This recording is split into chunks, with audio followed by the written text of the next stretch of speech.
The Word of God is alive and powerful, sharper than any two-edged sword, piercing even to the dividing asunder of the soul and spirit and of the joints and the marrow, and is a critic of the thoughts and intents of the heart. All Scripture is God-breathed and is profitable for doctrine, for reproof, for correction, for instruction in righteousness, that the man of God might be mature, thoroughly furnished unto all good works. Study to show thyself approved unto God, a workman that needeth not to be ashamed, rightly dividing the word of truth.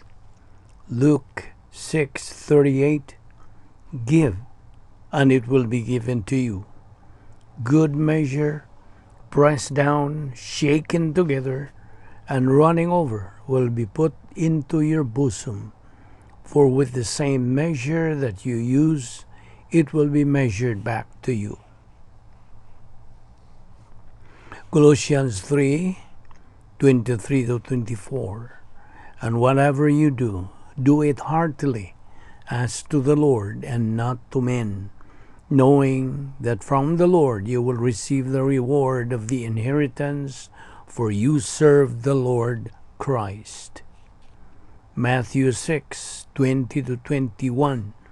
But lay up for yourselves treasures in heaven, where neither moth nor rust destroys, and where thieves do not break in and steal. For where your treasure is, there your heart will be also. 1 Corinthians 2:14. But the natural man receiveth not the things of the Spirit of God, for they are foolishness unto him, neither can he know them, because they are spiritually discerned. 1 Corinthians 2:9.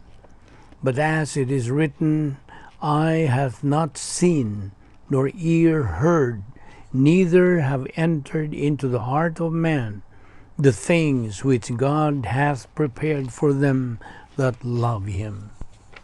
Sa dili pa kita magapadayon sa atong pagtuon sa pulong sa Dios ni adlaw, well, as our routine, ikinahanglan ang atong pagsusi sa atong tagsatag sa kakalag kung napapagitay mga sala.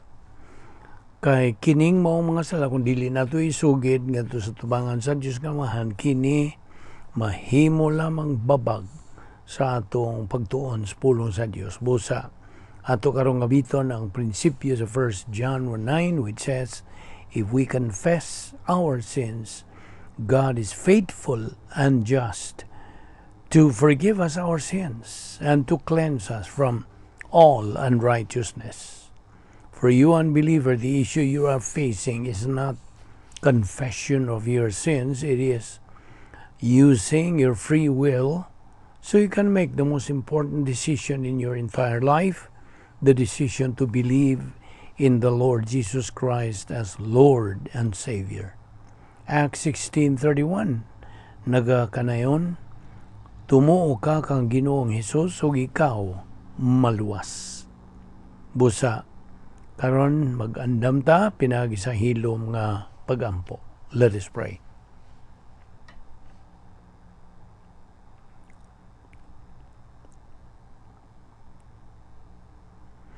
Amahan namong langit nun, nagapasalamat kami kanimo, ninilayan no sa mga higayon, sa among pagpadayon sa pagtuon sa imong pulong, which is the process of our spiritual momentum.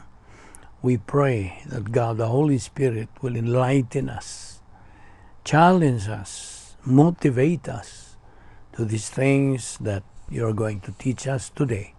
Pinagis pagtudlo ka na mas bala ang Espiritu Santo. Kining tanan namong gipasalamatan sa ngalan ni Ginoong Jesucristo. Amen. Mayong adlaw sa tanan natong mga subscribers, mga higala, mga igsuon diha ni Ginoong Jesucristo, our fellow believers. Welcome once again. Niya kita karon sa bagong pagtulunan, the protocol plan of God. Well, this is a very familiar title apan mayong danon gihapon.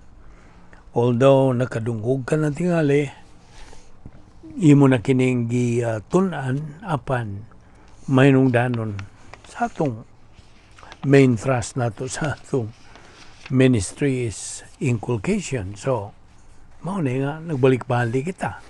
Atong balikon kini, maingon man nato kini nga mga sinugdanan nga pagtulunan, basic apan labaw yung mahinungdanon kini sa atong pagka anak sa Dios, kay kini may kalabutan man sa atong espirituhanong pagkinabuhi. Og di padugay na human kita sa pagtuon atong the dynamics of the spiritual life, apan kini mao ni sinugdanan una pa kita makakabuot gayud sa mga ingnon ta advanced doctrines. Okay, so without much ado, kinahanglan nga mugamit nita karon sa atong concentration. Okay, well, una sa tanan, matag magtotoo ni Ginoong Jesucristo, gimanduan man sa pulong sa Dios sa pagtubo diha sa grasya o kay balo ni Ginoong Jesucristo. Segundo Pedro 3:18 o ganaw sa 1 Pedro 2:2, as newborn babes, desire the sincere milk of the word that ye may grow thereby. Okay? Now, ato nang nakita ang tulo ka mga ang-ang sa espirituhanong pagtubo sa matag magtotoo nga mao kining musunod.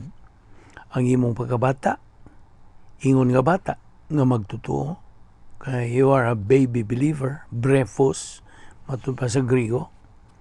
And then ikaduha, adolescent, ang imong pagkahingkod, o ang ikatulo, mao na ang imong pagkahamtong, mature.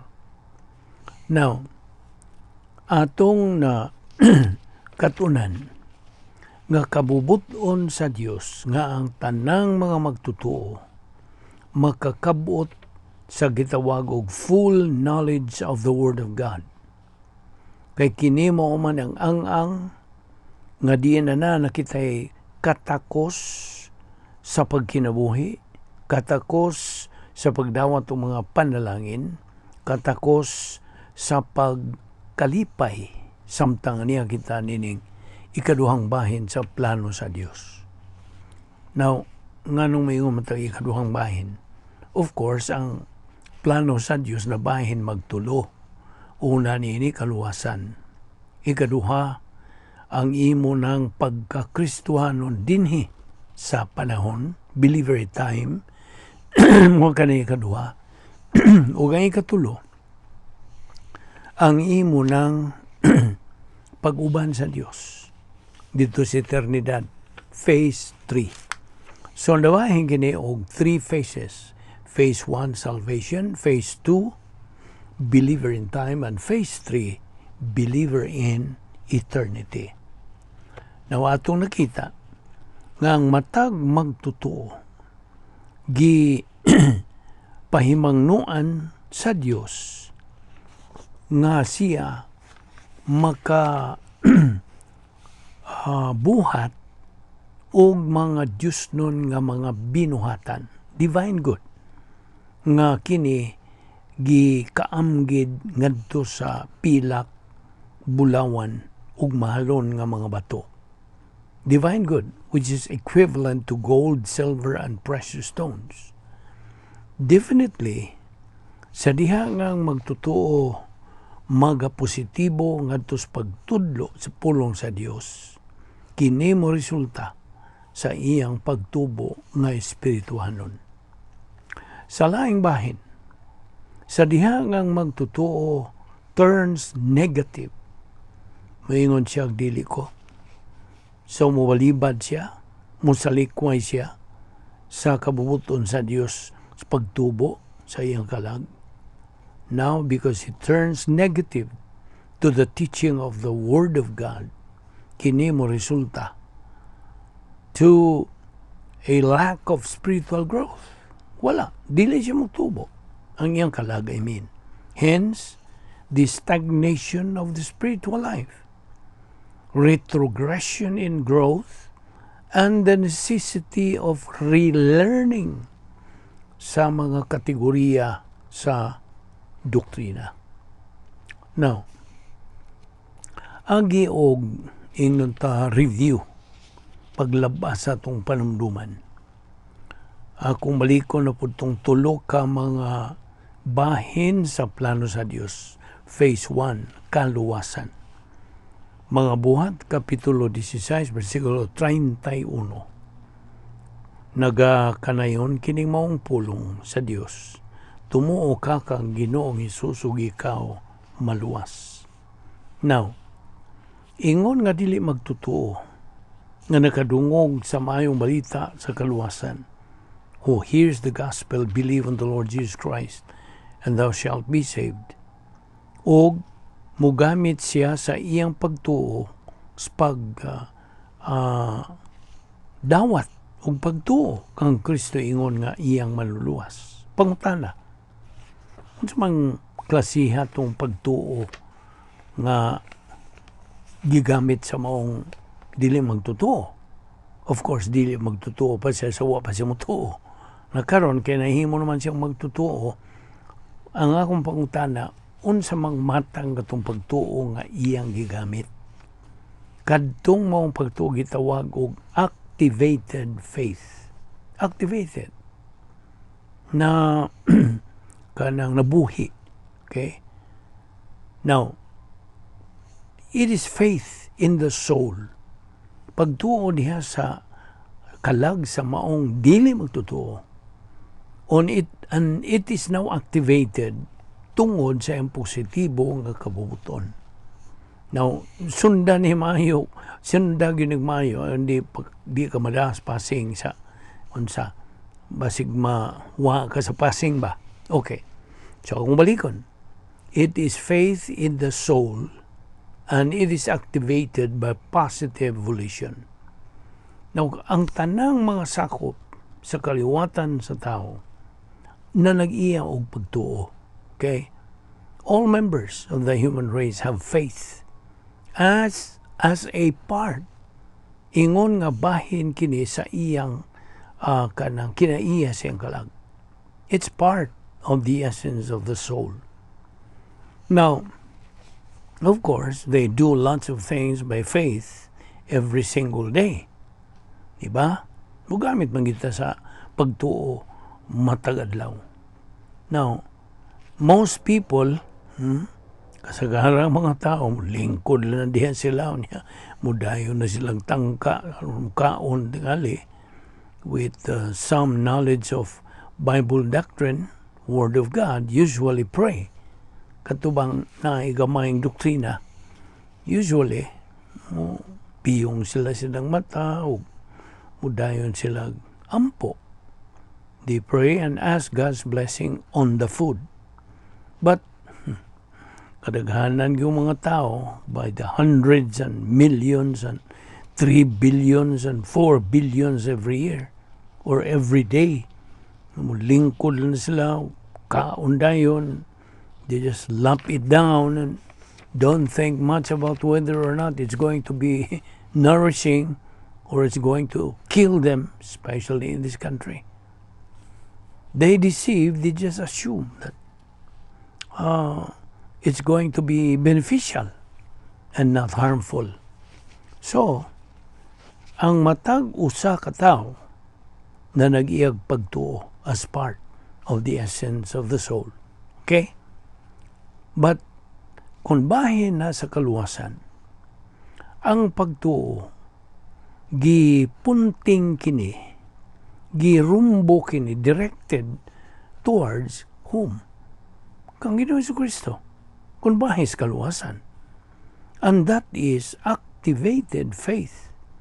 And it's activated tungod sa iyang paggamit sa iyang kabubuton nga positibo. Sabot? Now, ang phase 1 sa plano sa Diyos, okay? And 1/60th of a second after somebody has accepted Christ as Savior, immediately, he now moves, mulihok na siya, kanang sibog na to sa unahan into phase 2 sa plano sa Dios.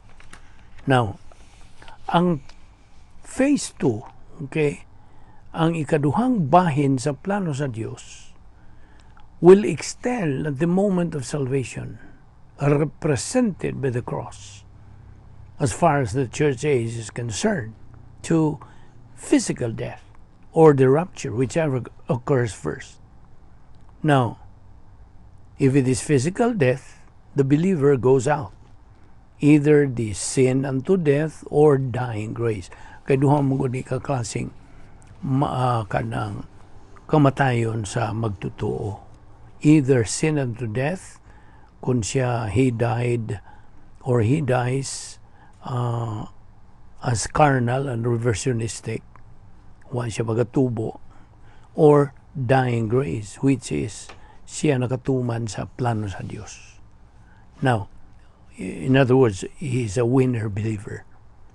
Now, if it is the rapture, pagsakgaw sa simbahan, of course, ang 1 Thessalonians kanayon, the Lord Himself shall descend from heaven with a shout, with the voice of the archangel, with the trumpet of God, and the dead in Christ shall rise first, and that we who are alive and remain shall be caught up together with them in the clouds to meet the Lord in the air, and so shall we ever be with the Lord. But, like I said, whichever comes first, mamatay ba siya sa ang lawas o pagsakgaw, the believer then moves into phase 3, ito sa plano sa Diyos, which is in the eternal state. So, ang salvation faith, otherwise called soteriological faith, mao kining pagtuo ngadto kang Ginoong Jesucristo, apan ang phase 2 faith, mao kini ang pagtuo nga gitumong ngadto sa kinabuhi nga may pagtuo nga nagdala og pahulay. In English, the faith rest life nga nagkahulugan kini nga kining maong pagtuo iyaning directed toward knowledge of Bible doctrine, knowledge of the Word of God. Okay? So I hope nagsunod ka niini, ha. Hinihinay na to. Hisgot kini. So, there is a parallel here. Parallel in the principle of appropriation. Ang pagtuo is the mechanism of the acquisition of eternal life. Nga mo resulta in the acquisition of eternal life. Okay? Ang pagtuo diha sa phase 2, nagkahulugan kini nga ang Dios mo isip og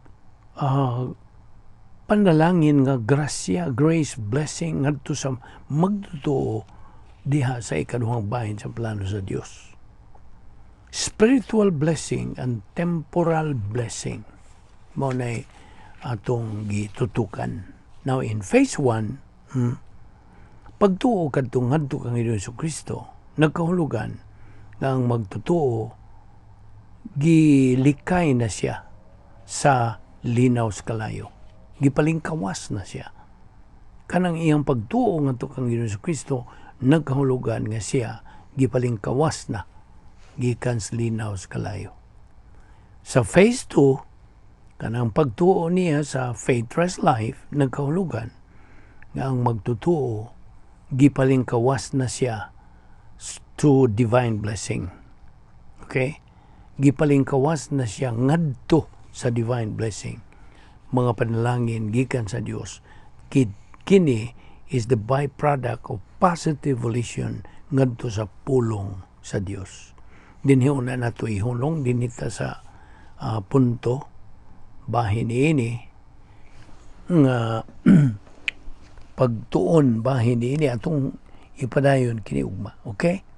So ayaw kalimot sa pagsunod nini.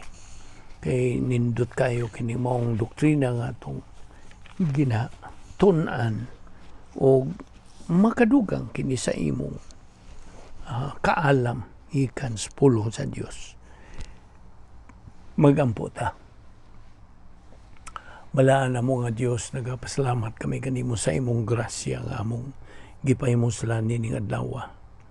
Kini nga among gisgutan bahin sa imong plano, which is protocol in nature. Labaw na among gikinahanglan kining masayran, mahibawan o makatunan.